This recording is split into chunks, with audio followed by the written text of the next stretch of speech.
কোথায় টঙ্গী, কোথায় আরাফাত, আর কোথায় টঙ্গী? কি এর সাথে আপনি কি মিলান?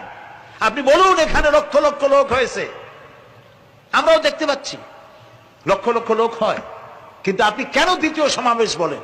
কেন আপনি আরাফাতের ময়দানের পরে এই কথা বলেন? মহাগুনাহ, মহাবেয়াদবি।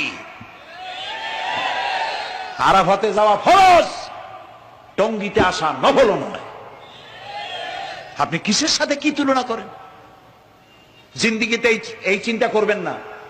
কিছু কিছু লোক আছে গ্রামের মধ্যে, অবশ্য কোন আলেম, কোন মুরব্বীরা এইসব কথা বলেন না, মূর্খ যারা, তারা এই ধরনের কথা ছড়াইছে গ্রামে। 3 বার টঙ্গীতে আসতে পারলে 1 হজের সওয়াব হয়। বলেন নাউজুবিল্লাহ। শুধু 3 বার না, কিয়ামত পর্যন্ত লোকের এখানে আসতে থাকলে আরাফাতের ময়দানে 1 সেকেন্ডের যে সওয়াব হবে তাও হবে না। আরাফাত হচ্ছে সেই ময়দান যেখানে আদম আলাইহিস সালাম থেকে শুরু করে মুহাম্মদ রাসূলুল্লাহ সাল্লাল্লাহু আলাইহি সাল্লাম পর্যন্ত সব নবীদের চোখের পানি শুকিয়েছে। পৃথিবীর কোটি কোটি মানুষ এখানে কাঁদছে। আর আল্লাহ রাসূল বলেছেন, আল হাজ্জুল মাবরুর লাইসা লাহুল জাযাউ ইল্লাল জান্নাহ। একটা কবুল হজের সওয়াব আল্লাহর কাছে বেহেশত দেওয়া ছাড়া কিছুই নেই।